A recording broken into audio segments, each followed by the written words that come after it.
नमो हरिघण्टाणम् नमो सिद्धाणम् नमो आयर्याणम् नमो जयाणम् नमो लोरसवसाहुणाम् ऐसो पंचनमोकारो सर्वपावपणासनो मंगलानां संवेशे परमं हवै मंगलम् अज्ञानतिमिरन्दाना ज्ञानाञ्जनशलाकया नेत्रयोन्मिलितं येन तस्मै श्रीगुरुवे नमः। मुखादेव्याकुक्षिरत्नम् शब्दजितवर्यात्मजम् राजचन्द्रहं वन्दे तत्त्वलोचनदायकम् प्रभु तत्त्वलोचनदायकम्।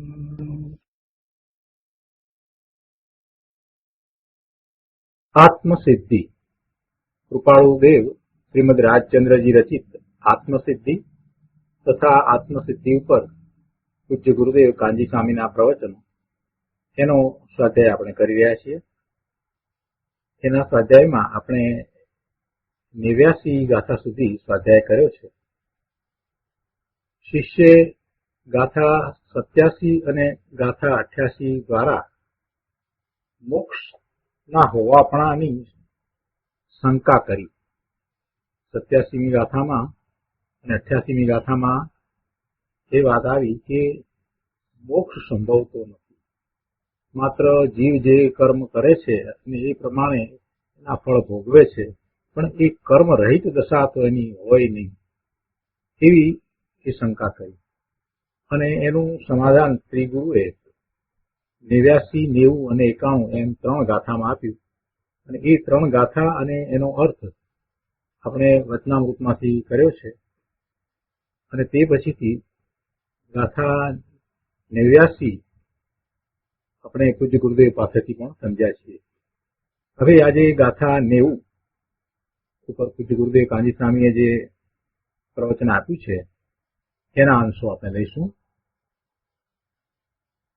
તો આત્મસિદ્ધિ ઉપર ગુરુદેવના પ્રવચનો આ પુસ્તકમાં પાના નંબર 318 અહીંયા 87 અને 88મી ગાથાનો ઉત્તર આ 90મી ગાથામાં કહેવામાં આવ્યો છે। 90મી ગાથા એ રીતે છે કે વિત્યો કાળ અનંત તે કર્મ શુભાશુભ ભાવ દેહ શુભાશુભ છેદતા ઉપજે મોક્ષ સ્વભાવ। એને સમજાવતા ગુરુદેવ કહે છે કે કર્મ સહિત અનંત કાળ વીત્યો, જ્યારથી જીવ છે ત્યારથી એ કર્મ સહિત જ છે। એવું ક્યારેય ન હતું, કોઈ જીવને માટે પણ ન હતું કે પહેલા એ કર્મ વિનાનો હતો અને પછી એને કર્મ વળગ્યા, એવું ક્યારેય હતું નહીં। એ જ્યારથી છે ત્યારથી અનાદિનો છે, તો ત્યારથી એ કર્મ સહિત જ છે। આપણે આ વાતનો કોઈ દિવસ વિચાર જ નથી કર્યો કે જીવ જ્યારથી છે ત્યારથી એ કર્મ સહિત છે। જેમ ખાણમાં સોનાની ખાણ હોય તેમાંથી એ સોનું શુદ્ધ આપણને નીકળે અને પછી એની સાથે માટી ભેળવવામાં આવે, એવું કઈ હોતું નથી। એ સોનાની ઓળ નીકળે છે, એ માટી સાથે જ હોય છે અને પછી આપણે એને શુદ્ધ કરી અને શુદ્ધ સોનું પ્રાપ્ત કરીએ છીએ માટીને કાઢીને। એવી રીતે આ જીવ પણ જ્યારથી છે ત્યારથી અનાદિથી એ કર્મની મલિનતા, કર્મના મેલ સહિત જ છે। એટલે કર્મ સહિત અનંત કાળ એનો વીત્યો, જ્યાં સુધી એ સમ્યક્ત્વ પ્રગટ કરે નહીં અને મોક્ષ માર્ગમાં પ્રવર્તે નહીં, ત્યાં સુધી એ કર્મની ઉપાધિ સહિત છે એટલું જ નહીં, પણ સમ્યક્ત્વ નથી પ્રગટ કર્યું તો એ હજી ઘણા ભાવ કરશે. એટલે સમ્યક્ત્વ પ્રગટ કરે પછી આંગળીને વેઢે ગણાય એટલા ભાવમાં એ મુક્ત દશાને પ્રાપ્ત કરી લે છે. પણ એ અનંત કાળથી છે તો કર્મ સહિત, પોતે શુદ્ધ છે, સ્વરૂપ પોતાનું શુદ્ધ છે, તે છતાં એ કર્મ સહિત છે. એટલે કર્મ સહિત અનંત કાળ વીત્યો. તે શુભાશુભ કર્મ પ્રત્યેની જીવની આસક્તિને લીધે વીત્યો. કેમ આ અનંત કાળથી એ કર્મ સહિત રહ્યો? એક તરફ આપણે એમ કહીએ કે એનાથી જુદા છે કર્મ અને એનાથી રહિત થઈ શકાય છે, તો પણ આમ અનંતકાળ, મારો અનંતકાળ કેમ કર્મ સહિત ચાલ્યો ગયો? બીજા અનંત જીવો મુક્ત થયા અને હું હજી અનંતકાળથી કેમ કર્મની ઉપાધિ સહિત જ છું? આ વિચાર દરેક સંસારી જીવે કરવા જેવો છે. અનંતકાળ વીત્યો અને હજી કર્મની ઉપાધિ સહિત જ છું, જ્યારે બીજા અનંત જીવો મુક્ત થયા છે, સિદ્ધ શિલા ઉપર બિરાજી ગયા છે. તો અનાદિથી જ્યારથી હું કર્મ સહિત છું ત્યારથી હજી સુધી પણ હું કર્મ સહિત જ કેમ રહી ગયો? તો એનું કારણ અહીંયા સમજાવ્યું છે કે તે શુભાશુભ કર્મ પ્રત્યેની જીવની આસક્તિને લીધે આ અનંતકાળ કર્મ સહિત વીત્યો છે. એટલે કે શુભાશુભ કર્મ પ્રત્યેની જીવની આસક્તિને કારણે આ જીવ હજી પણ કર્મ સહિત છે. જ્ઞાતાપણું ભૂલીને, પોતાનો સ્વભાવ ભૂલીને, પોતાના સ્વરૂપને ભૂલીને ઉપાધિમાં જીવ અટક્યો. પરનું લક્ષ કરી અને વિભાવ ભાવે થયો અને એમાં એ અટક્યો. પરના કાર્યો કરવાના વિકલ્પોમાં એ અટક્યો.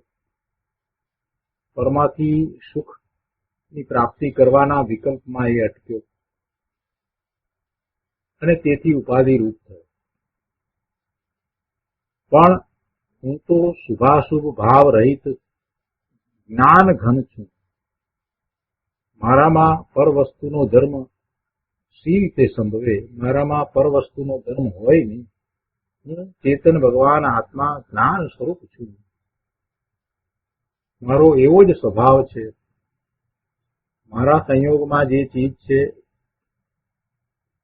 એ ચીજના સ્વભાવે હું થયો નથી. હું તો મારા સ્વભાવે જ અનાદિનો રહ્યો છું. આમ પોતાના સ્વરૂપમાં પોતે જ્ઞાન સ્વરૂપ છે એ વાતનો એને નિર્ધાર કરવાનો છે વર્તમાન પર્યાયમાં. પોતાના સ્વરૂપમાં શું છે, પોતે કોણ છે, પોતાનું સ્વરૂપ કેવું છે, અનંત ગુણનો પિંડ પોતે ભગવાન આત્મા છે, બધું શુદ્ધ છે, નિર્મળ છે. આ બધી વાતની ખૂબ દ્રઢતા કરવાની છે કે હું તો શુદ્ધ જ છું. જે કાંઈ મલિનતા છે એ બધું પર્યાયમાં છે. અને આ ઉપાધિ એ તો મેં સામેથી કરી છે. મેં સામેથી ઉપાધિ તો ઊભી કરી છે. વાસ્તવમાં મને તો કોઈ ઉપાધિ નથી. હું તો ભગવાન આત્મા ત્રિકાળ જ્ઞાયક જ્ઞાયક જ્ઞાયક એકમાત્ર જ્ઞાયક છું. મારામાં પરવસ્તુનો ધર્મ નથી. છતાંય એ પરવસ્તુના ધર્મને પોતાના જાણીને એ પ્રત્યે રાગ દ્વેષ કરીને શુભાશુભ ભાવને કારણે મારે રખડવાનું થયું. એ પરવસ્તુ હું એનો અને એ મારા એવો બંધભાવ છે તે અનંતકાળથી છે અને અનંતકાળ એમ વીત્યો છે. છતાંય ખરેખર ન તો હું એનો છું કે ન તો એ મારા છે. એટલે એ પરને લક્ષ્ય થતા ભાવથી ઉદાસીન થઈ માત્ર જ્ઞાતાપણે રહેવાથી શુભાશુભ ભાવ છેદાય છે. શુભાશુભ ભાવ કેવી રીતે છેદાય? શુભ કે અશુભ ભાવ ઉત્પન્ન જ ન થાય એ કઈ રીતે બને? તો કહે છે કે એવા ભાવ પ્રત્યે ઉદાસીન થઈને અને એમ ઉદાસીન કઈ રીતે થવાય? તો કે છે કે પોતાના સ્વરૂપનું મહાત્મ્ય લાવીને સ્વરૂપ પ્રત્યે જાગૃત થતા, સ્વરૂપને જાણ્યા પછીથી સ્વરૂપ તરફની જ દ્રષ્ટિ કરતા, એમાં જ જાગૃતિ કેળવતા સહજ રીતે પર પ્રત્યે ઉદાસીનતા થાય છે. એમ એ પરથી ઉદાસીન થઈ અને શુભાશુભ ભાવ છેદાય છે. પોતે પર પ્રત્યે ઉદાસીન થયો છે અને સ્વરૂપ પ્રત્યે જે વળ્યો છે, તો હવે એને શુભ કે શુભ ભાવ ઉત્પન્ન થતા નથી અથવા તો મંદ પડી જાય છે. એમ એ ક્રમે ક્રમે શુભાશુભ ભાવ ને છેદે છે અને તેથી મોક્ષ સ્વભાવ પ્રગટ થાય છે. મોક્ષ સ્વભાવ તો એનું સ્વરૂપ છે. મોક્ષ સ્વભાવ તો એનું સ્વરૂપ છે, પણ જ્યાં સુધી એને એનું લક્ષ્ય થયું નહોતું અને શુભાશુભ ભાવે હતો, એટલે એને એ પોતાનો મોક્ષ સ્વભાવ સમજાયો ન હતો. પોતાના મોક્ષ સ્વભાવની એને દ્રઢતા થઈ ન હતી. પોતાના મોક્ષ સ્વભાવનું એને મહાત્મા આવ્યું ન હતું. મોક્ષ સ્વભાવ તો અંદરમાં પડ્યો જ છે, પણ એ પ્રગટ કેવી રીતે થાય? તો કે જ્યારે એ શુભાશુભ ભાવથી નિવર્તે ત્યારે એ મોક્ષ સ્વભાવ પ્રગટ થાય. દેહમાં એક ક્ષેત્રે જ્ઞાનનો વેપાર અને તે જ્ઞાનની ક્ષણે ક્ષણે થતી અવસ્થા. શું કહે છે કે દેહમાં એક ક્ષેત્રે જ્ઞાનનો વેપાર અને તે જ્ઞાનની ક્ષણે ક્ષણે થતી અવસ્થા, અને તે જ ક્ષણે તે જ ક્ષેત્રે પૂર્વ કર્મથી શુભાશુભ અવસ્થાની પ્રગટ દશા ઉપજે છે. બધું એક સાથે છે. પ્રભુ એક જ ક્ષેત્રને વિશે છે. જે ક્ષેત્રને વિશે આ દેહ રહ્યો છે, આકાશના જે ક્ષેત્રને વિશે આ દેહ રહ્યો છે, એ જ ક્ષેત્રને વિશે આ ભગવાન આત્મા રહ્યો છે. અને એવા ભગવાન આત્માનો પોતે જ્ઞાન સ્વભાવી છે, તો જ્ઞાન વેપાર પણ છે. એ જ્ઞાન વેપાર પણ તે જ ક્ષેત્રને વિશે છે. ભગવાન આત્મા અસંખ્ય પ્રદેશી છે, તો એવા પોતાના અસંખ્ય પ્રદેશોમાં જ એના જ્ઞાનનો વેપાર છે. અને તે સમયે સમયે થતી એની જ્ઞાનની દશા, એની જ્ઞાનની પર્યાયો, એની જ્ઞાનની ક્ષણે ક્ષણે બદલતી અવસ્થાઓ, અને તે જ ક્ષણે તે જ ક્ષેત્રે પૂર્વ કર્મથી શુભાશુભ અવસ્થાની પ્રગટ દશા ઉપજે છે. આ બધું સાથે જ છે. એનો જ્ઞાન સ્વભાવ કઈ ચાલ્યો જતો નથી. એક સમય માત્ર માટે પણ એ જ્ઞાન સ્વભાવથી ચ્યુત થતો નથી. દરેક સમયે આત્મા જ્ઞાન તો કરે જ છે. જ્ઞાન દર્શનના ઉપયોગ ક્યાં છે? જ્ઞાન દર્શનના ઉપયોગ પર તરફ છે, બહારમાં છે. એટલે પર સંબંધીનું જ્ઞાન એને થાય છે, અને પરને જાણવા વાળી જ્ઞાનની પર્યાય એને ખરેખર તો એ પોતે ભગવાન આત્મા જાણે છે. ભગવાન આત્મા ખરેખર તો પરને નથી જાણતો, પણ પોતાની પરને જાણવા વાળી તે સમયની પર્યાયને એ જાણે છે. એવો એ ભગવાન આત્મા છે, જ્ઞાન સ્વરૂપ છે. અહીંયા કહે છે કે દેહમાં એક ક્ષેત્રે જ્ઞાનનો વેપાર અને તે જ્ઞાનની ક્ષણે ક્ષણે થતી અવસ્થા, અને તે જ ક્ષણે તે જ ક્ષેત્રે પૂર્વ કર્મથી શુભાશુભ અવસ્થાની પ્રગટ દશા ઉપજે છે. તે રાગ, હર્ષ, શોક આદિ મલિન પરિણામ પ્રકૃતિનો ઔપાધિક ભાવ છે. આ રાગ દ્વેષના પરિણામ, હર્ષ શોકના પરિણામ, ભય ને જુગુપ્સાના પરિણામ, આ જ્ઞાનીના પરિણામ, ક્રોધના પરિણામ, માયાના પરિણામ, માનના પરિણામ, આ બધા ભાવો અને એવા પરિણામે જીવ થાય છે, તો એ ઔપાધિક ભાવ છે અને એનું કારણ પ્રકૃતિ છે. એટલે એ પરિણામને પ્રકૃતિના પરિણામ કહી દીધા, ઉદ્ગલના પરિણામ કહી દીધા. ભગવાન આત્મા ના એ પરિણામ નથી, કે આત્મામાં તો એવો કોઈ ગુણ નથી કે જેથી એને એવા પરિણામ થાય. એટલે આ બધો ઔપાધિક ભાવ છે. તેમાં એ ઔપાધિક ભાવમાં જે પ્રીતિથી અટકવું થાય છે તે પોતાની ભૂલ છે, જીવની ભૂલ છે, જીવનો અપરાધ છે. માટે તે ભૂલ ટાળીને, એ દોષને ટાળીને શુભાશુભ રાગથી ભિન્ન પોતાનું જ્ઞાન સ્વરૂપ છે, પોતે ભગવાન આત્મા ત્રિકાળ આનંદ સ્વરૂપ છે, તો એવા પોતાના જ્ઞાન આનંદ સ્વરૂપનું લક્ષ્ય કરે અને એમ એ માત્ર પરનો જ્ઞાતા જ રહે, પરનો જ્ઞાતા દ્રષ્ટા જ રહે, પરનો જાણવા વાળો જ રહે, તો પછી એને કર્મની ઉપાધિ વળગતી નથી, કર્મનો બંધ પડતો નથી. પર પદાર્થ જ્ઞાનમાં જણાય એટલે બંધ પડે એમ નથી. પર પદાર્થ જણાય, જ્ઞેય તરીકે જણાય, ભલે જણાય, પણ એ જણાય છે તો એ જ્ઞેય છે, એ જુદું છે, એનાથી હું જુદો છું. હું ભગવાન આત્મા જ્ઞાન સ્વભાવી છું અને જ્ઞાનની એવી નિર્મળતા છે એટલે એમાં બધું પ્રકાશે છે. જ્ઞેય માત્ર એમાં પ્રકાશે છે, એવી મારા જ્ઞાનની નિર્મળતા છે. પણ એથી કરીને જે જ્ઞાનરૂપી અરીસામાં પ્રતિબિંબિત થાય છે એવા એ બધા જ્ઞેયો, એની સાથે મારે કાંઈ સંબંધ નથી. એ જ્ઞેયો મારાથી તદ્દન જુદા છે, ભિન્ન છે. એ મારામાં વ્યાપતા નથી, હું એમનામાં વ્યાપતો નથી. એ મારું કાંઈ સુધારતા નથી, બગાડતા નથી. એ મને કાંઈ આનંદ આપતા નથી કે દુઃખ આપતા નથી. એવી રીતે હું એનું કાંઈ કરી શકતો નથી. એ પરજ્ઞેયો બધા મારાથી જુદા છે અને મારા જ્ઞાનમાં એ પ્રતિબિંબિત થાય છે એટલે મને જણાય છે.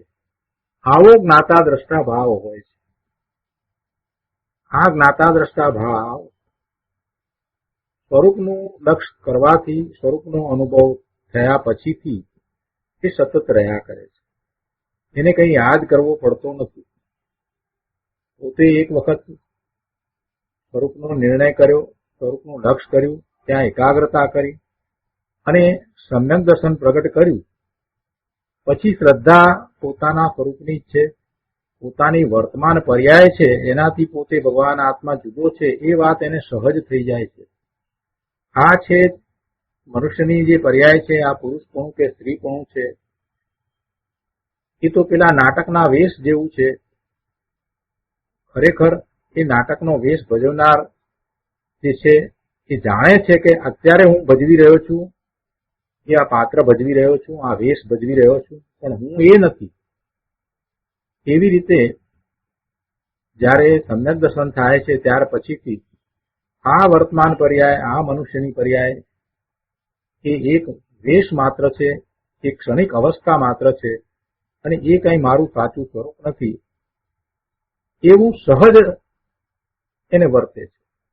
એને યાદ કરવાની જરૂર પડતી નથી. પોતાનો સ્વરૂપનો અનુભવ થયા પછીથી એ સહજ દશા એની હોય જ છે.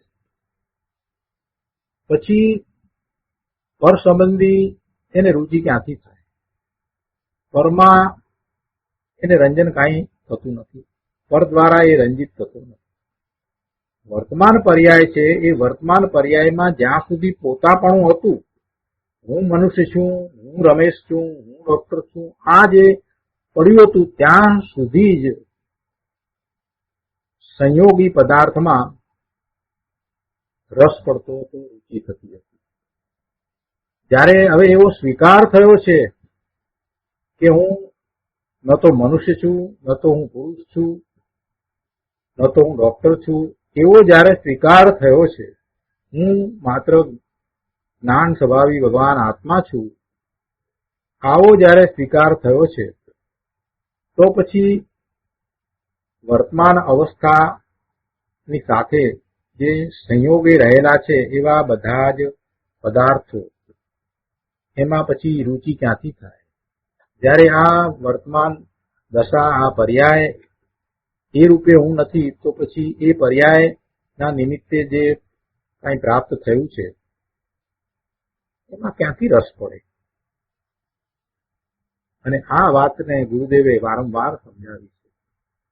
સ્વરૂપની દ્રઢતા થાય એટલે સહજ રીતે આવો જ્ઞાતા દ્રષ્ટા સ્વભાવ થઈ જાય છે. અહીંયા કહે છે કે ઔપાધિક ભાવ છે જે એ મલિન પરિણામ છે, એ પોતાના નથી. એ મલિન પરિણામ તો પ્રકૃતિના કહી લીધા અથવા તો એ તો ભૂતગલજનિક છે. અને તેમાં જે પ્રીતિથી અટકવું થાય છે તે ભૂલ છે. અને એવી ભૂલને સુધારી લઈને અથવા તો એ ભૂલને ટાળી દઈને પોતાના એવા દોષને દૂર કરીને શુભાશુભ રાગથી ભિન્ન જ્ઞાતા દ્રષ્ટા જીવ રહે તો તે સહેજે નિવૃત્ત થાય છે. ભૂલરૂપ દશા આ જીવે કરી છે તે ભૂલ નિર્મળ જ્ઞાતા પણ એ ટાળ તો તારું સ્વરૂપ મોક્ષ સ્વરૂપ જ છે. જ્ઞાતા પણ એ ભૂલને ટાળ. જ્ઞાતા તું છો, તું માત્ર જ્ઞાન સ્વભાવી છો, તું જ્ઞાન કરે છે, તું સ્વને જાણવા વાળો, સ્વમાંથી આવતા આનંદને અનુભવવા વાળો જ્ઞાન સ્વરૂપી ભગવાન આત્મા છો. અને તારો જ્ઞાન સ્વભાવ છે. અને એ જ્ઞાન સ્વભાવ એ સ્વ પર પ્રકાશક છે. એ જ્ઞાન રૂપી અરીસામાં જ્ઞેય માત્ર પ્રકાશે છે. પણ એ જ્ઞેય માત્ર પ્રકાશે છે તો એથી કરીને એ જ્ઞેય સાથે તારે કાંઈ સંબંધ છે એમ ન માન. અને સમ્યક દ્રષ્ટિની આ વાત બરાબર સ્પષ્ટ છે. એટલે એને તો જગતના જ્ઞેયો, જગતના પદાર્થો જે જ્ઞાનમાં એને દેખાય છે એને એ જ્ઞેય તરીકે જાણે છે એમ એને જ્ઞાતા દ્રષ્ટા ભાવ સહજ હોય છે. એટલે એને વર્ણાલક્ષી થતા વિભાવ ભાવોથી સહજપણે નિવૃત્તિ થઈ જાય છે.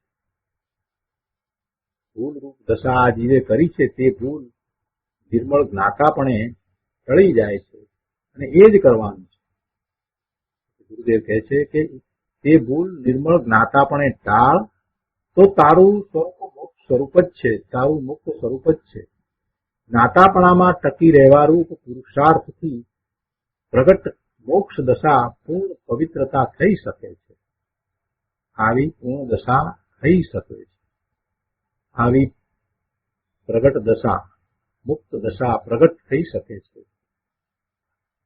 યથાર્થ અભિપ્રાય બંધાઈ ગયો કે શુભાશુભ ઔપાધિક કાર્ય ભલા નથી, એવો બરાબર સાચો નિર્ણય થયો છે એવું અભિપ્રાયમાં હવે વર્તે છે કે આ શુભાશુભ ભાવ તે ઔપાધિક ભાવ છે અને એ મને કોઈ રીતે હિતકારી નથી. એ ભાવ, શુભાશુભ ભાવ મને હિતકારી નથી. એ મારે માટે હિતકારી નથી અને એ મારો સ્વભાવ પણ નથી. એવા ભાવે થવું એ કઈ મારો સ્વભાવ નથી. હું તો આત્મા શુદ્ધ ત્રિકાળ જ્ઞાન સ્વરૂપ છું. એમ પોતાની પૂર્ણ શુદ્ધતાને જાણવાથી અને માનવાથી, એવી જ શ્રદ્ધા કરવાથી, પોતાની પૂર્ણ શુદ્ધતાને માનવી એવો સ્વીકાર થવો. પહેલા તો એવી શુદ્ધતા કયા પ્રકારે છે એ દ્રવ્યસૂત્રના અભ્યાસ દ્વારા, શાસ્ત્રના અભ્યાસ દ્વારા જેમ છે તેમ બરાબર સમજવું અને પછી એનો સ્વીકાર થવો અને પછી એવી જ પોતાના વિશે શ્રદ્ધા થવી. પોતાના વિશે જે શ્રદ્ધા થાય છે તે જ સમ્યક શ્રદ્ધા, તે જ સંસ્કૃતિ. અને એમ કરતા અહીંયા કહે છે કે પોતાની પૂર્ણ શુદ્ધતાને જાણવાથી અને માનવાથી અબંધ પરિણામે બંધ અવસ્થા ટળે છે અને નિરુપાધિકતા પ્રગટે છે. પછી બંધ અવસ્થા ક્રમે ક્રમે ઘટતા ઘટતા પૂર્ણપણે નાશ પામે છે અને પૂર્ણ કર્મ રહિત દશાની પ્રાપ્તિ થાય છે. બહુ સરસ રીતે આ ગાથામાં મોક્ષના હોવાપણાની અને મોક્ષના સ્વરૂપની સમજ ગુરુદેવે આપી. આવું મોક્ષનું સ્વરૂપ છે. એટલે એમ નથી કે મોક્ષ નથી, મોક્ષ ની પ્રાપ્તિ નથી, એમ નથી. મોક્ષ પણ છે અને મોક્ષની પ્રાપ્તિ પણ છે. એ વાત શ્રી ગુરુએ જે રીતે કરી હતી એને ગુરુદેવે બહુ સરસ રીતે. એના પછી 91મી ગાથા, એનો આપણે વચનામૃતમાંથી તો કર્યો છે, પણ હવે એ ગુરુદેવ પાસેથી એનો વિસ્તાર સમજીએ. 91મી ગાથામાં એમ કહ્યું કે દેહ આદિક સંયોગનો આત્યંતિક વિયોગ સિદ્ધ મોક્ષ શાશ્વત પદે નિજ અનંત સુખ ભોગ. અને એને સમજાવતા ગુરુદેવ કહે છે કે અંદરમાં શુભાશુભ પરિણામની નિવૃત્તિ એટલે ભેદ જ્ઞાન ઉપરાંત જ્ઞાતા સ્વભાવમાં ટકી રહેવાથી કર્મની ઉપાધિ ટળી જાય છે. આ મોક્ષની વ્યાખ્યા કરી છે. મોક્ષ શું છે? કહે છે મોક્ષની વ્યાખ્યા કરતા કહે છે કે અંદરમાં શુભાશુભ પરિણામની નિવૃત્તિ. શુભાશુભ પરિણામની નિવૃત્તિ, શુભાશુભ પરિણામ ઉત્પન્ન જ ન થાય એટલે ભેદ જ્ઞાન ઉપરાંત જ્ઞાતા સ્વભાવમાં ટકી રહેવાથી કર્મની ઉપાધિ ટળી જાય છે. ભેદ જ્ઞાન શું છે? કોની કોની વચ્ચે ભેદ જ્ઞાન છે? સ્વ અને બીજું બધું પર. પરના લક્ષ્ય થતા પોતાના જે ભાવ, શુભ કે અશુભ ભાવ, એ પણ પર. એટલે એમ એનાથી પોતે જુદો છે એવું ભેદ જ્ઞાન. વર્તમાન જે પર્યાય છે એ પર્યાયથી પણ પોતે જુદો. આ મનુષ્યનું શરીર એ નહીં, પણ મનુષ્યનું શરીર તો પોતાની એ મનુષ્ય ગતિ થઈ છે, એ પર્યાય છે મનુષ્યની, એને કારણે એવું શરીર પ્રાપ્ત થયું છે. એટલે શરીર તો જુદું છે જ, પણ પોતાની વર્તમાન જે ગતિ, મનુષ્યની ગતિ, એ ગતિથી પણ પોતે જુદો ભગવાન આત્મા ભિન્ન છે એવું ભેદ જ્ઞાન. જે ગતિમાં ગયો છે એને અનુરૂપ શરીર એને પ્રાપ્ત થાય છે. એટલે શરીરથી તો એ જુદો છે જ. શરીર છે એ તો તદ્દન જુદું છે, એ તો જડ છે, એ તો પૂતગળોનો સ્કંદ છે. એટલે એનાથી તો એ જુદો છે જ. પણ અહીંયા તો એ વાત કરવી છે કે જે અત્યારે વર્તમાન પર્યાય એની છે મનુષ્યની પર્યાય, જે ગતિમાં છે તે ગતિ, એ મનુષ્ય ગતિ, એ જીવની પર્યાય છે, એ જીવની ગતિ. તો એવી ગતિ રૂપ પણ પોતે નથી, એ ગતિથી પણ જુદો, એ પર્યાય જે છે એનાથી પણ જુદો. એ પર્યાય ક્ષણિક છે. આ મનુષ્યની પર્યાય હોય કે દેવની પર્યાય હોય કે તિર્યંતની પર્યાય હોય, એ બધી પર્યાયો એ ક્ષણિક છે. ભગવાન આત્મા ત્રિકાળ જ્ઞાન સ્વરૂપ અનંત ગુણનો પિંડ છે, એ ગતિથી એવી પર્યાયથી જુદો છે. આવું ભેદ જ્ઞાન. બધી વાત આવી ગઈ. સ્વ અને પર કહેતા પરમાં તો આ બધું આવી ગયું. એ બધાને પોતાથી જુદું એ પાડે છે. એવી રીતે પાડે છે સ્વરૂપને સમજીને, શાસ્ત્રના અભ્યાસ દ્વારા પોતાના સ્વરૂપને જેમ છે તેમ સમજે છે. એટલે પહેલા તો એ વિકલ્પ રૂપે પરથી જુદો પડે છે અને પછી સ્વરૂપનું લક્ષ્ય કરીને, એકાગ્રતા કરીને એવો જ અનુભવ પણ કરે છે. એમ થતા હવે અંદરમાં શુભાશુભ ભાવની ઉત્પત્તિ થતી નથી અને એમ શુભાશુભ પરિણામની નિવૃત્તિ થાય છે. એટલે ભેદ જ્ઞાન ઉપરાંત જ્ઞાતા સ્વભાવમાં ટકી રહેવાથી કર્મની ઉપાધિ ટળી જાય છે. હવે જ્ઞાતા સ્વભાવમાં ટકી રહેવાથી કર્મની ઉપાધિ ટળી જાય છે એટલે શું? કે પોતે સ્વરૂપનું લક્ષ્ય કરીને રહ્યો છે એ વખતે તો શુભ કે અશુભ ભાવ, વિકલ્પો વગેરે છે જ નહીં. નિર્વિકલ્પ ધ્યાનમાં છે ત્યારે તો એ છે જ નહીં. એટલે નવા કર્મ હવે બંધાતા જ નથી. પણ બહારમાં આવે છે ત્યારે પણ પોતે જ્ઞાતા સ્વભાવ જ છે, પોતે જ્ઞાન સ્વરૂપ જ છે, એવા ભાવમાં રહેવાને કારણે હવે અતિ અલ્પ કર્મનો બંધ પડે છે અને ઘણી નિર્જરા થાય છે. એટલે નિદ્રા તો થવાની જ છે. પૂર્વે જે કર્મ વાંધ્યા છે એ દરેક કર્મને સ્થિતિબંધ છે, એટલે એ તો ખરી જવાનું જ છે. એની સ્થિતિ પૂરી થતા ફળ આપીને ખરી જશે. પણ આને હવે જયારે સ્વરૂપની દ્રષ્ટિ રહે છે એટલે જ્ઞાતા સ્વભાવનું જ લક્ષ્ય રહે છે. હું જ્ઞાન સ્વભાવે જ છું, બીજું મારું કોઈ સ્વરૂપ નથી, હું માત્ર જ્ઞાન કરવા વાળો ભગવાન આત્મા જ છું, એવી જેને દ્રષ્ટિ રહે છે. એમ જ્ઞાતા સ્વભાવમાં ટકી રહેવાથી કર્મની ઉપાધિ ટળી જાય છે. રાગ દ્વેષ ટળવાથી શુભાશુભ ભાવના આલંબન રૂપ સંયોગ, સ્ત્રી ધન વસ્ત્ર આદિનો વિયોગ, એ ત્યાગ સહેજે થઈ જાય છે. રાગ દ્વેષ ટળે છે. શુભાશુભ ભાવ ના આલંબન રૂપ શું છે? આ બધા સંયોગો છે જે શુભાશુભ ભાવ આલંબન છે. કેમ આ બધા શુભાશુભ ભાવ થાય છે? શેના આલંબને થાય છે? એ આ સંયોગો અને આ જે સંયોગોને કારણે પોતાની સમીપમાં રહેતા આ સ્ત્રી ધન વસ્ત્ર આ બધું જે છે એને આધીન થઈ અને એ શુભાશુભ ભાવે વર્તે છે. તો હવે એમ કે છે કે શુભાશુભ ભાવ હવે ઉત્પન્ન નથી થતા એમ કહ્યું તો પછી આ જે સંયોગો જે શુભાશુભ ભાવનું નિમિત્ત કારણ છે એનો પણ પછી ત્યાગ સહેજે થઈ જાય છે. ત્યાગ તો પછી માન્યતામાં કરવાનો છે ને, ભલે ને પોતાની સમીપમાં પડ્યા હોય તો એ શું છે? મારાપણું જે હતું એ જે સંયોગોને સાથે આ જે પદાર્થો પોતાની સમીપમાં છે એમાં જે મારાપણાનો ભાવ હતો, સુખની બુદ્ધિ હતી, ઇષ્ટ બુદ્ધિ હતી, એ હવે ચાલી જાય છે. એટલે એનો ત્યાગ છે. આમે એને આ ધન વસ્ત્ર કે લક્ષ્મી કે એ બધું જે છે એ તો સંયોગ કરીને આવ્યું છે અને એનો વિયોગ પણ થાય છે. આ બધું તો ચાલ્યા કરે છે. એ ભૂતગળ જે છે એના પરિણામે એને કારણે થાય છે અને બીજા જીવો એ એના પોતાના કારણે પોતે પરિણમી રહ્યા છે. પણ આ એમાં ભેલો થતો હતો, એ મારા છે, એનું હું કંઈક કરું છું, તો એ ભાવ જે હતો એ ભાવનો ત્યાગ થઈ જાય છે.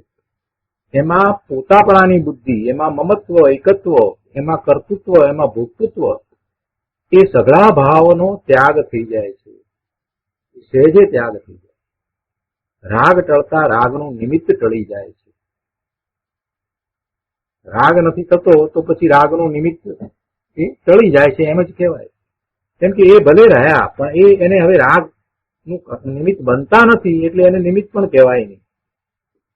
એને રાગ જ થતો નથી તો પછી પેલા આ ધન મિલકત આ જે કાંઈ છે એ એને રાગ થવાનું નિમિત્ત બનતા નથી. રાગ થાય તો એમ કહેવાય કે આના નિમિત્તે એને રાગ થયો. પણ જયારે હવે એને રાગ જ નથી થતો, સ્વરૂપનું લક્ષ રહે છે, તો પછી એ નિમિત્ત કેમ એ ટળી જાય છે? વસ્તુ તરીકે રહે છે. પર પદાર્થો, જળ પદાર્થો બધા જેમ છે તેમ રહે છે. દ્રવ્ય તો અવિનાશી છે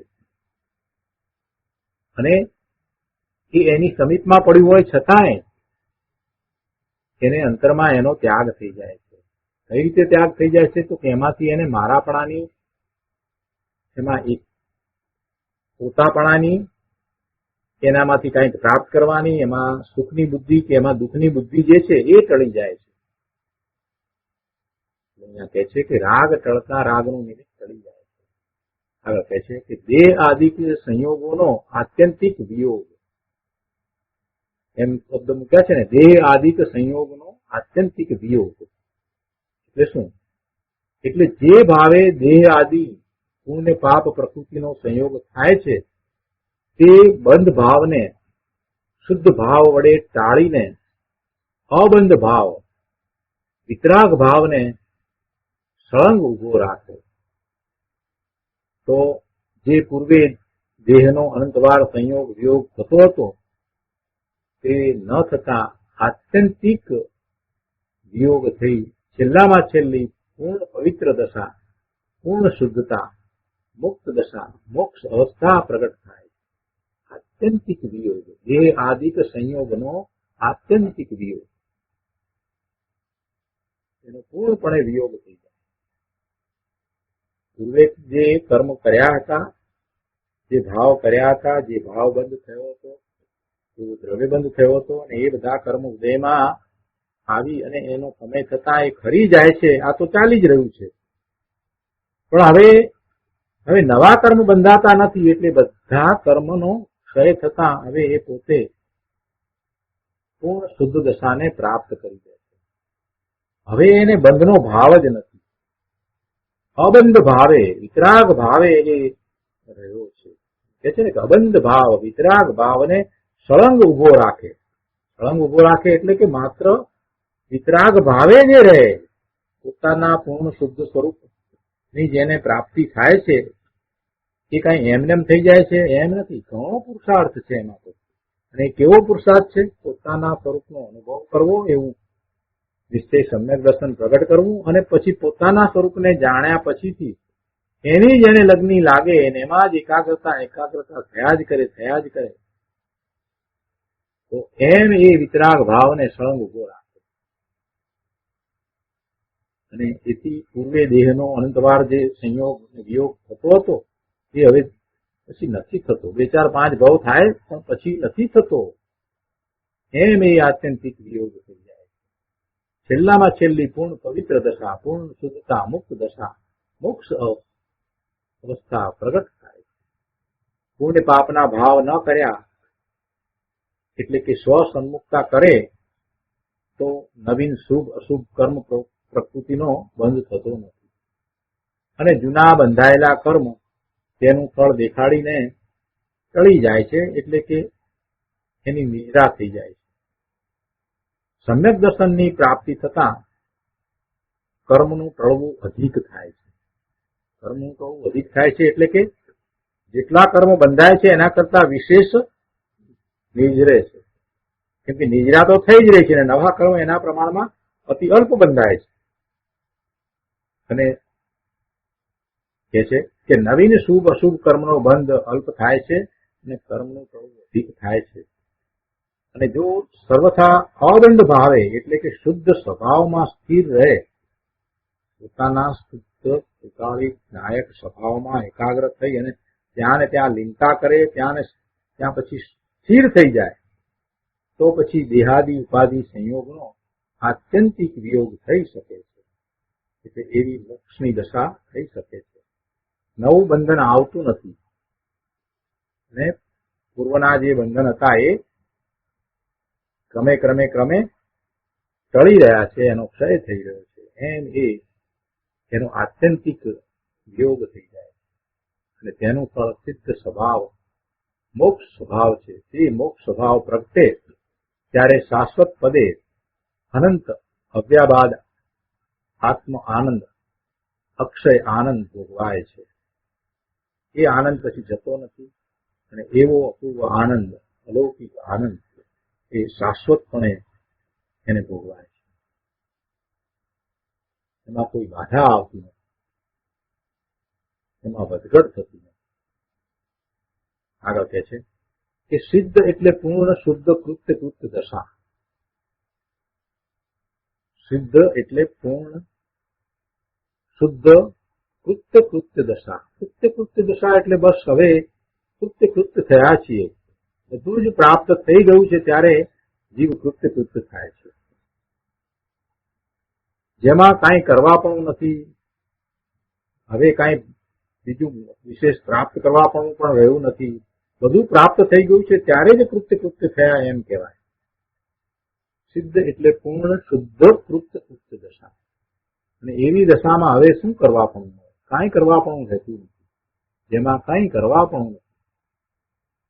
પહેલા તો શું વાત હતી? પ્રથમ તો શુભાશુભ પરિણામની હીન અને અધિક અવસ્થા થતી હતી અને તેવી જ સ્થિતિવાળા દેહ આદિ સંયોગો મળતા હતા.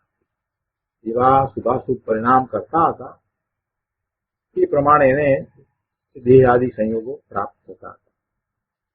તે ઉપાધિ ભાવનું હવે ફરીથી ગ્રહણ ન થાય એવા શુદ્ધ વિતરાગ અબંધ ભાવ વડે તે જાતના પુરુષાર્થની સ્થિરતાથી તે સંયોગોનો વિયોગ થાય છે. આખો પુરુષાર્થ અંતરંગ છે. પુરુષાર્થ અંતરંગ છે.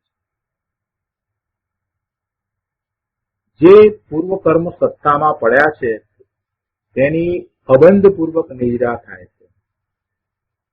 એટલે કે સંબળ પૂર્વક નિજરા છે. શુદ્ધિની વૃદ્ધિ છે, શુદ્ધિની ઘણી વૃદ્ધિ છે અને મલિનતાનો નાશ છે, ક્ષય છે. અને તેવી રીતે દેહ આદિના સર્વથા વિયોગ સહિત મોક્ષ સ્વભાવ પ્રગટે છે અને નિજ અનંત સુખ ભોગવે છે. કોઈ એમ માને છે કે મોક્ષમાં સ્વતંત્ર સ્વસત્તા નથી, એક અદ્વૈત જ છે, તેથી સમયે સમયે અનંત આનંદનો ભોગવટો નથી. અદ્વૈત જ છે એટલે ઘણાને એમ માન્યતા છે કે બે પણ નથી તો પછી આનંદનો ભોગવટો ક્યાંથી થાય? એમ કે અનુભવવું અને અનુભવનાર એમ બે એવું દ્વૈત હોય તો ભોગવવા પણ થાય ને.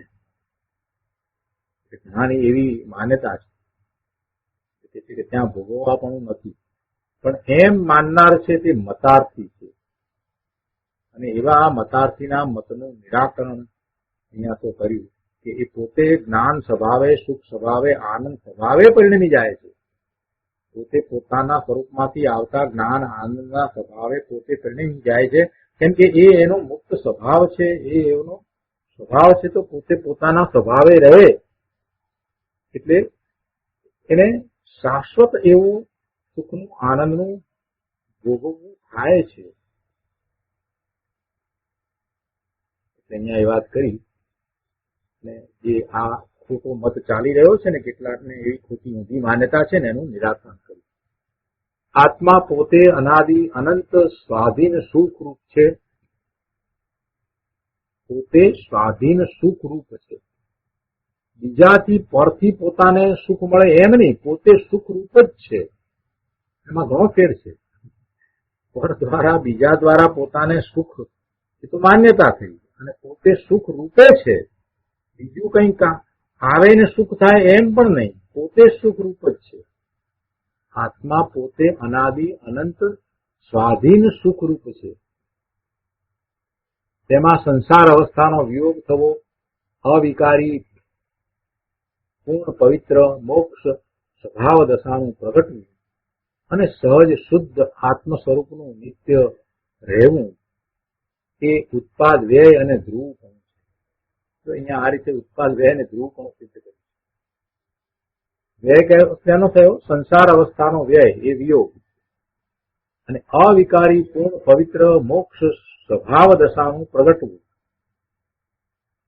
એ ઉત્પાદ થયો, અને સહજ શુદ્ધ આત્મ સ્વરૂપનું નિત્ય રહેવું એ ધ્રુવ પણ. એમ વ્યય, ઉત્પાદ અને ધ્રુવ પણ. દરેક ક્ષણે અનંત સુખનો ભોગવટો સિદ્ધ દશામાં છે. આ દ્રવ્ય, ગુણ અને પર્યાયનું સ્વરૂપ જેને જાણ્યું નથી તેને સાચા તત્વ સ્વભાવમાં સંદેહ આવે છે. પોતાના વિશે સંદેહ કરે છે. અરે તું તારા પોતા વિશે સંદેહ કરે છે. એવો સંદેહ કરી અને કલ્પના વડે એ અન્યથા માને છે. પોતાની શુદ્ધ અવસ્થાનો દરેક જીવે દરેક ક્ષણે ભોગવતો હોય તો સ્વીકારવું જ પડે. એવું જે સ્વીકારતો નથી કે પોતાનું શુદ્ધ સ્વરૂપ છે ને એનો ભોગવટો પોતાને હોય જ, એના ભોગવટા માટે બીજાની અપેક્ષા પણ હોય નહીં, આવું જ્યાં સુધી એ સ્વીકારતો નથી ને ત્યાં સુધી એનો પુરુષાર્થ એવો થતો નથી. કહે છે કે પોતાની શુદ્ધ અવસ્થાનો દરેક ક્ષણે જીવને ભોગવટો છે. એ તો અનુભવ સહિતની વાત મહાપુરુષોએ કરી છે કે પોતાની શુદ્ધ અવસ્થાનો દરેક ક્ષણે જીવને ભોગવટો છે, અને એવો અનુભવ એમને થયો છે માટે એ અહીંયા કહે છે. આ કોઈ કલ્પનાથી કહેવામાં આવ્યું છે એમ નહીં, અનુભવ સહિતની વાત છે. એવો વસ્તુનો સહજ સ્વભાવ છે. કોઈ કહે કે ત્યાં તો કંઈ ભોગવાતું જ નથી તો તે મત ખોટો છે. છદ્મસ્ત અવસ્થામાં પણ જ્ઞાની પુરુષ પોતાનો સહજ આત્મ આનંદ અસંગપણે અનુભવે છે. હજી પૂર્ણ અવસ્થા તો થઈ નથી, સમ્યક દર્શન થયું છે અને ચારિત્રનો પુરુષાર્થ ઉપાડ્યો છે. એવી અવસ્થામાં પણ પોતે પોતાના સ્વરૂપમાંથી આવતા સહજ આનંદને અનુભવે છે. તો આ તો જેને પૂર્ણ પવિત્ર શુદ્ધ નિરાવરણ દશા પ્રગટ થઈ છે એવા સિદ્ધ એવા મોક્ષ સ્વરૂપ થયા છે એને તો એવા આનંદનો ભોગવટો અવ્યાબાદ હોય છે. આ તો જેને પૂર્ણ પવિત્ર શુદ્ધ નિરાવરણ દશા પ્રગટ વર્તે છે તેને પરમા અનંતમાં ભળી જવું કેમ બને? એટલે કે જે વેદાંતની માન્યતા છે કે કોઈ એક પરમાત્મા એની અંદર બધા આત્મા ભળી જાય, તો એ વાત બરાબર નથી. એ પોતે પોતાના મુક્ત સ્વભાવે થાય છે તો પોતામાંથી આવતા આનંદને અનુભવે છે, એમ એને અનંત સુખ છે. કે સુખ સ્વરૂપ છે, સુખ એનો સ્વભાવ છે, પોતે પોતાના સ્વભાવે થઈ જાય છે. આત્મા સુખ સ્વરૂપ છે. આ વાતને પકડવાની છે. શરૂઆત ક્યાંથી કરી? આત્મા પોતે અનાદિ અનંત સ્વાધીન સુખ રૂપ છે, સુખ રૂપ જ છે. ક્યાંથી આનંદ આવશે ને ક્યાંથી સુખ મળશે એનો પ્રશ્ન જ નથી. આત્મા સુખ સ્વરૂપ જ છે. બહુ સરસ વાત કરી. તો આ રીતે અહીંયા મોક્ષના હોવા સંબંધી અને મોક્ષની પ્રાપ્તિ સંબંધીની પણ ઘણી વાત આમાં કરી. એટલે હવે આ 5 પદ ના સમાધાન આપ્યા અને હવે 6ઠું પદ મોક્ષનો ઉપાય. તો એ મોક્ષના ઉપાય વિશે શિષ્ય શંકા કરે છે અને હવે પછી 92 થી 96 ગાથા 5 ગાથા દ્વારા શિષ્ય પોતાની મોક્ષના ઉપાય સંબંધીની શંકા રજૂ કરે છે અને પછી શ્રી ગુરુ એનું સમાધાન આપે છે. તો એ આપણે આવતા સ્વાધ્યાયમાં લઈશું. આજે આપણે અહીંયા 91મી ગાથા સુધી સ્વાધ્યાય રાખીએ છીએ. હવે આજે આપણે ભાવ કર્મની વાત કરી હતી, કર્મણ્ય શરીરની વાત કરી હતી. એના પછી એક વાત હતી કે વિગ્રહ ગતિ વિશેની આપણે વાત કરીએ. તો એ વિગ્રહ ગતિ વિશેની આજે થોડી વાત આપણે લઈએ છીએ. વિગ્રહ ગતિ વિશે તત્વાર્થ સૂત્ર એટલે કે મોક્ષ શાસ્ત્રમાં રામજીભાઈની ટીકાની અંદર જે વાત આપી છે એ જ વાત આપણે લઈએ છીએ. એટલે જો આપની પાસે આ પુસ્તક હોય તત્વાર્થ સૂત્ર રામજીભાઈની ટીકા, અથવા તો એને મોક્ષ શાસ્ત્ર પણ કહે છે, તો એ આપ ખોલી એના પાના number 210, go to page number 265 in computer. જો કોમ્પ્યુટરમાં હોય તો આ પુસ્તક કોમ્પ્યુટરમાંથી ખોલો અને ગો ટુ પેજ નંબર 265 અને પુસ્તકની અંદર પાના નંબર 210. અહીંયા 25મું સૂત્ર છે કે વિગ્રહ ગતૌ કર્મ યોગ. અને ઉપર હેડિંગમાં એક વાત આપી છે કે વિગ્રહ ગતિમાં મન વિના નવા શરીરની પ્રાપ્તિ માટે જીવ ગમન કરે છે ત્યારે કર્મનો આશ્રવ થાય છે. તેનું કારણ શું? એ આ સૂત્રમાંથી એનો ભાવ કાઢ્યો છે. એના સમાધાન પણ આમાંથી કાઢ્યું છે. તો પહેલા વિગ્રહ ગતિની વાત સમજીએ. વિગ્રહ ગતિ એટલે એક શરીરને છોડીને બીજા શરીરની પ્રાપ્તિ માટે ગમન કરવું, તે વિગ્રહ ગતિ છે. અને અહીંયા બીજા શરીરની પ્રાપ્તિ માટે ગમન કરવું એમ વિગ્રહ ગતિ કહી એટલે વિગ્રહ નો અર્થ શરીર કર્યો છે એવો અર્થ થાય છે. તો કે છે કે વિગ્રહ ગતિમાં અર્થાત નવીન શરીર માટે ગમન કરવામાં કર્મણ્ય કાય યોગ હોય છે. વિગ્રહ ગતિમાં અર્થાત નવીન શરીર માટે ગમન કરવામાં, બીજું શરીર પ્રાપ્ત કરવા માટે જીવની જે ગતિ થાય છે, એક શરીરને છોડી અને બીજું શરીર પ્રાપ્ત કરવા માટે આ શરીર છોડીને બીજા શરીરમાં જે જાય છે, એટલે હજી એને મુક્ત દશા થઈ નથી, હજી કર્મની ઉપાધિ છે. કર્મની ઉપાધિ છે એટલે કે કર્મણ્ય શરીર અને તેજસ શરીર સાથે જીવ આ શરીર છોડી અને બીજા શરીર ને પ્રાપ્ત કરવા માટે જે ગતિ કરે છે, બીજા શરીર પ્રાપ્ત કરવા જે ગમન કરે છે, તો એ ગતિ એ વિગ્રહ ગતિ કરી.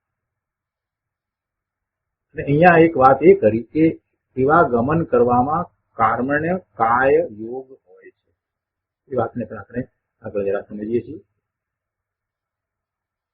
કર્મણ્ય કાય એટલે કર્મણ્ય શરીર, કર્મણ શરીરનો યોગ હોય છે. નવા શરીરને પ્રાપ્ત કરવામાં શું છે? કર્મણ શરીરનો યોગ છે. કર્મણ્ય શરીર, કર્મણ્ય કાય એનો યોગ, યોગ એટલે જોડાણ. કર્મણ શરીર સાથે જીવને અત્યારે જોડાણ છે. હવે યોગની એક બીજી વાત, સૂક્ષ્મ વાત પણ સમજી લઈએ કે યોગ એટલે ખરેખર વાસ્તવમાં નિશ્ચયથી તો આત્મ પ્રદેશોનું કંપન, એને યોગ કહેવામાં આવે છે. આત્મ પ્રદેશોના કંપનને યોગ કહેવામાં આવે છે. અને એ કંપનનું નિમિત્ત કારણ શરીર હોય. એવા આત્મ પ્રદેશના કંપનનું નિમિત્ત કારણ શું હોય? શરીર હોય. આ મન, વાણી, કાયા એ એના નિમિત્ત કારણ. એટલે આપણે એમ કહીએ છીએ કે મન, વાણી, કાયાના યોગ છે. અને એવા યોગ છે તો પછી જ્યાં સુધી યોગ છે ત્યાં સુધી પ્રકૃતિ બંધ અને પ્રદેશ બંધ પણ થાય છે. આ વાત આપણે જાણીએ છીએ. તો અહીંયા આ કર્મણ્ય કાય યોગ એટલે કર્મણ શરીરનો યોગ એને છે. એટલે એ વિગ્રહ ગતિ કરી અને બીજા શરીરને પ્રાપ્ત કરવા જાય છે. કર્મયોગ, કર્મના સમૂહને કર્મણ્ય શરીર કહે છે. અને આત્માના પ્રદેશોના પરિસ્પંદનને યોગ કહે છે. આત્માના પ્રદેશોનું કંપન અથવા પરિસ્પંદન એને યોગ કહે છે. આ પરિસ્પંદન વખતે કર્મણ્ય શરીર નિમિત્ત રૂપ છે. કર્મણ્ય શરીરના નિમિત્તે આત્માના પ્રદેશોનું પરિસ્પંદન છે. ખરેખર નિશ્ચયથી પરિસ્પંદનને જ યોગ કહે છે. એટલે આપણે એમ કહીએ કે કોઈ પણ શરીરને કારણે એને યોગ છે, જોડાણ છે એની સાથેનું, તેમાં વાસ્તવમાં તો એમ છે કે એના આત્મ પ્રદેશોનું એ પરિસ્પંદન છે અને એમાં નિમિત્ત તરીકે એ શરીર છે. અહીંયા કર્મણ શરીર નિમિત્ત તરીકે છે. અહીંયા જીવને કર્મણ શરીર નિમિત્ત તરીકે છે. તેથી તેને કર્મયોગ કહે. અને તે કારણે કર્મયોગ થયો ને, તે કારણે નવા કર્મોનો તે વખતે આશ્રવ થાય છે. યોગને કારણે પ્રકૃતિ બંધ થાય છે એ આપણે જાણીએ છીએ. કેમ કે પરિસ્પંદન છે, આત્મ પ્રદેશોનું પરિસ્પંદન છે. તો સ્પંદન છે તો એ કર્મણ્ય શરીરને નિમિત્તે છે, છતાં પણ એ પરિસ્પંદન છે તો પછી એ રજકણોને ખેંચે છે. તો રજકણોને આવવાનું એ નિમિત્ત થાય છે. આત્માનો યોગ એટલે આત્મા પ્રદેશોનું કંપન છે. એને કારણે એ રજકણો એના તરફ આવે છે. કર્મણે શરીર રજકણો એ એના તરફ ખેંચાય છે. આપણે એ વાત ભાવ કર્મ વખતે અને ભાવ કર્મને કારણે દ્રવ્ય કર્મ કઈ રીતે છે એ વખતે આપણે બધું સમજ્યા છે. બીજી વાત અહીંયા આગળ લઈએ. અહીંયા આપણે વિગ્રહ ગતિ વિશેની વધારે વાત કરવી છે, પણ આ થોડી સૂક્ષ્મ વાત આવી યોગની, એટલે એ પણ વાત આપણે લઈ લઈએ કે મરણ થતા નવીન શરીર ગ્રહણ કરે છે જીવ, તો એ માટે જીવ ગમન કરે છે અને એ વિગ્રહ ગતિ કહે. તો ત્યારે તેને રસ્તામાં 1, 2, 3 કે 4 સમય લાગે અને તે સમયમાં કર્મણ યોગના કારણે ઉદ્ગળ કર્મનું તથા તેજસ વર્ગણાનું ગ્રહણ થાય છે. પણ નો કર્મ પૂતગળોનું ગ્રહણ થતું નથી. નો કર્મ પૂતગળોનું ગ્રહણ થતું નથી. પણ આ કર્મણ યોગના કારણે પૂતગળ કર્મનું તથા તેજસ વર્ગણાનું ગ્રહણ થાય છે. વિગ્રહ ગતિમાં એ કઈ રીતે ગતિ થાય છે એને પણ જરા આપણે સમજીએ કે વિગ્રહ ગતિમાં એ પૂતગલને જીવને બંનેને લાગુ પડે છે.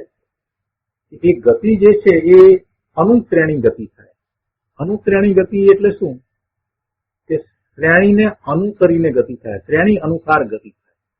શ્રેણી શું છે? શ્રેણી એટલે ત્યાં લોકાકાશ છે, એના લોકના મધ્ય ભાગથી ઉપર, એના મધ્ય ભાગથી નીચે તથા તિર્યક દિશામાં ક્રમથી હારબંધ રચનાવાળા પ્રદેશોની પંક્તિ, એની લાઈન, એને શ્રેણી કહેવાય.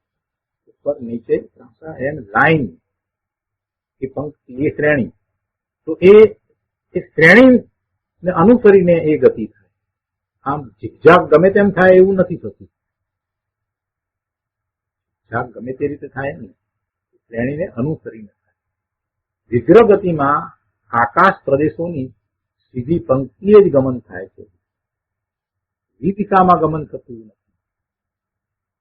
ઉદ્ગલનો શુદ્ધ પરમાણુ જયારે અતિ શીઘ્ર ગમન કરી એક સમયમાં 14 રાજુ ગમન કરે છે, ત્યારે તે સીધો જ ગમન કરે છે. એક સમયમાં એ તો 14 રાજુ ગમન કરે.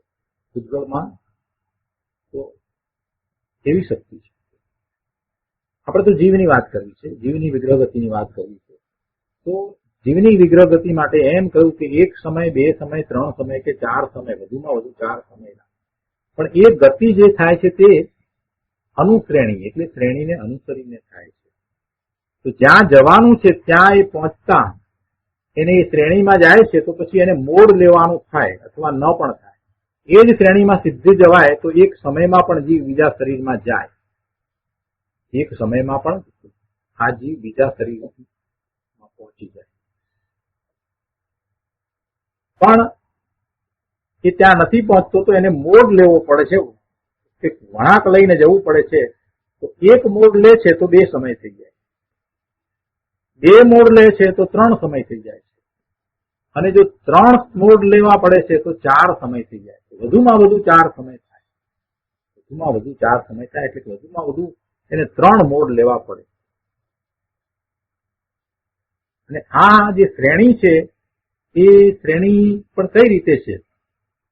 તો શ્રેણી પૂર્વથી પશ્ચિમ અને પશ્ચિમથી પૂર્વ, ઉત્તરથી દક્ષિણ અને દક્ષિણથી ઉત્તર, ઉપરથી નીચે અને નીચેથી ઉપર, એમ એ 6 દિશામાં થાય છે. તો આ રીતે જીવ ગમન કરે છે. તો એમાં જ્યાં એને પહોંચવાનું છે, જે ગતિમાં જવાનું છે, જ્યાં પહોંચવાનું છે, જે આ શરીર પ્રાપ્ત કરવાનું છે, ત્યાં પહોંચતા એને 1 સમય, 2 સમય, 3 સમય કે 4 સમય લાગે. જો સીધો પહોંચે, એને મોડ લેવાનો ન થાય, વળાંક લેવાનો ન થાય, તો 1 સમયમાં પહોંચે. 1 વળાંક લે તો 2 સમય થાય, 2 વળાંક લે તો 3 સમય, 3 વળાંક લે તો 4 સમય. એને મોડ કહેવાય છે. હવે સંસારી જીવ આવા મોડ સહિત અથવા તો મોડ રહિત ગતિ કરે છે, એવી એની વિગ્રહ ગતિ હોય છે. સંસારી જીવની ગતિ 4 સમયથી પહેલા એ વિગ્રહ ગતિ હોય, એટલે કે વક્રતા સહિતની ગતિ હોય. અથવા તો 1 સમયમાં થાય તો એ વક્રતા રહિત થાય.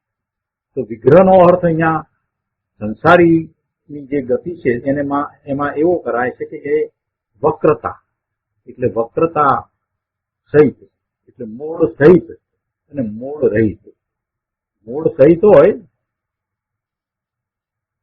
અથવા તો મોડ રહિત, એટલે અહીંયા એવો પણ અર્થ અહીંયા દર્શાવે છે કે સંસારી જીવની ગતિ 4 સમયથી પહેલા વક્રતા એટલે મોડ સહિત તથા રહિત બંને રીતે હોય છે. 4 સમયથી વધારે સમય નથી લાગતા. લોકમાં એવું કોઈ સ્થળ નથી કે જ્યાં જતા જીવને 3 કરતા વધારે મોડ લેવા પડે. એટલે 3 મોડ મેક્સિમમ કયા છે. 3 મોડ વધારે લેવા પડે એટલે 4 સમય.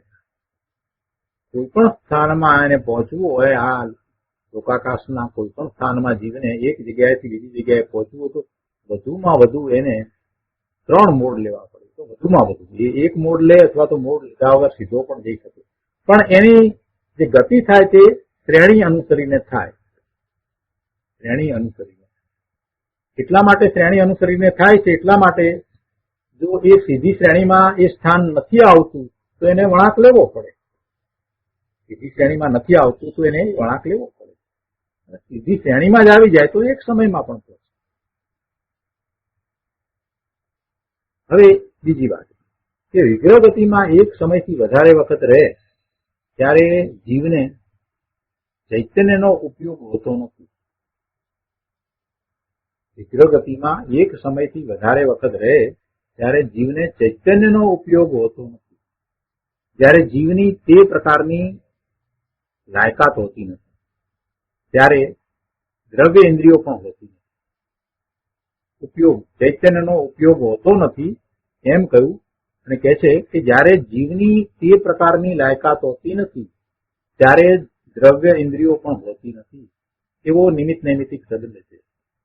જીવનો ઉપયોગ હોવા લાયક હોય છે ત્યારે દ્રવ્ય ઇન્દ્રિયો પોતાના કારણે સ્વયં હાજર હોય છે. અને એનાથી એ વાત સાબિત થાય છે કે જીવની પાત્રતા હોય ત્યારે તેને અનુસાર નિમિત્ત સ્વયં હાજર હોય છે. નિમિત્ત માટે રાહ જોવી પડતી નથી. અને જીવ લાયક ન હોય ત્યારે નિમિત્તનો તેના પોતાના કારણે સ્વયં અભાવ હોય.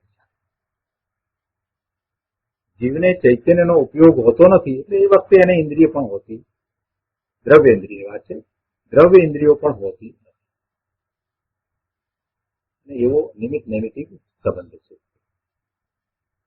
ચૈતન્યનો ઉપયોગ એ ચૈતન્યનો ઉપયોગની અહીંયા વાત કરી છે અને અહીંયા સંસારી કથામાં જે ઉપયોગ છે એ તો પરલક્ષ્ય થાય એટલે ઇન્દ્રિયો એમાં નિમિત્ત કારણ હોય છે. ભલે એક ઇન્દ્રિય હોય તો એક ઇન્દ્રિય, 2 હોય 3 હોય 4 હોય કે 5 હોય, એ એમાં ઇન્દ્રિયો દ્રવ્ય ઇન્દ્રિય છે તે નિમિત્ત કારણ હોય છે.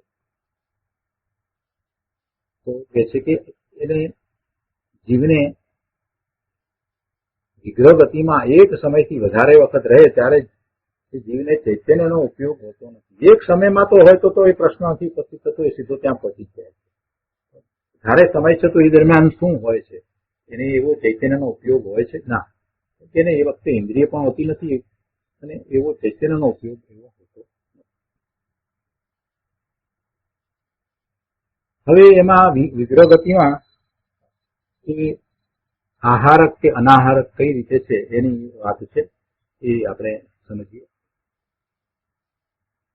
વિગ્રહ ગતિમાં 1, 2 અથવા 3 સમય સુધી જીવ અનાહારક છે.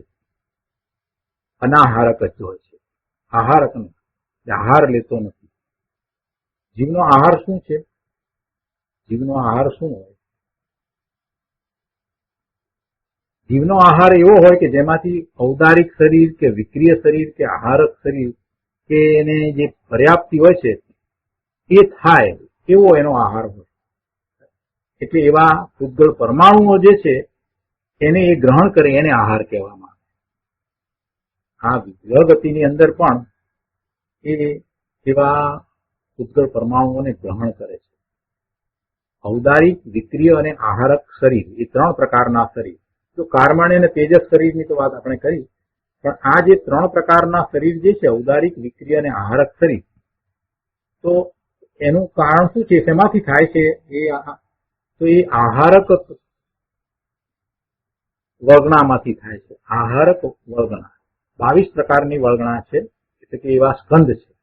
પરમાણુના સ્કંદને આપણે વળગણા કહીએ છીએ અને એવી 22 પ્રકારની વળગણા હોય છે. એમાં આહારક નામની વળગણા હોય છે અને એ આહારક વળગણા જે છે એવા પરમાણુઓનો સ્કંદ જે છે એમાંથી ઔદારિક શરીર બને, વિક્રિય શરીર બને અને આહારક શરીર. જો આહારક શરીર એટલે શું છે બધાને ખ્યાલમાં હશે, પણ ફરીથી યાદ કરાવું કે એવા રિદ્ધિધારી મુનિઓ હોય છે પોતે પોતાના પ્રશ્નના સમાધાન માટે જો એમને એવો તીર્થંકર ભગવાનનો, કેવળી ભગવાનનો યોગ નથી, દાખલા તરીકે અત્યારે ભરત ક્ષેત્રને વિશે છે તો અહીંયા કેવળી ભગવાન, તીર્થંકર ભગવાન નથી, તો પોતાના સમાધાન માટે જ્યાં તીર્થંકર ભગવાન, કેવળી ભગવાન વિરાજતા હોય ત્યાં એક પોતાની શક્તિ દ્વારા કે એવું એક આહારક શરીર પોતાના મસ્તકમાંથી એ પ્રગટ કરે છે અને એ આહારક શરીર ત્યાં જ્યાં પ્રભુ વિરાજતા હોય ત્યાં જઈ અને પોતાના સમાધાનો પ્રાપ્ત કરે છે અને પછી પાછું આવે.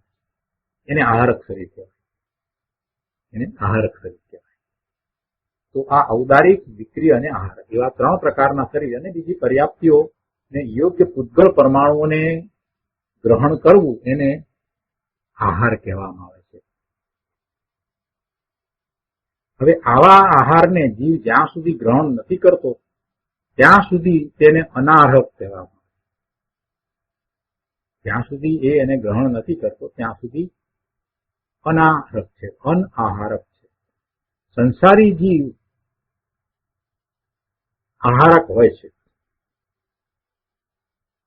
આ વિગ્રહ ગતિની વાત આપણે કરીએ છીએ તો એમાં વિગ્રહ ગતિમાં એ કઈ રીતે આહારક હોય છે અને એ કઈ રીતે ક્યારે આહાર ગ્રહણ કરે છે, તો એને માટે એમ છે કે 3 સમય સુધી એ અનાહારક રહી શકે, પણ ચોથા સમયે નિયમથી આહારક થઈ જાય છે.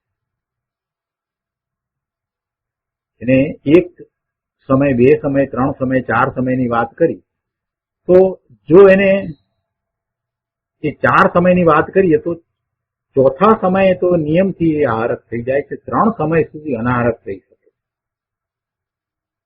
અવિગ્રહ ગતિમાં એ આહારક હોય છે. હવે અવિગ્રહ ગતિની વાત આપણે પછીથી લઈએ છીએ.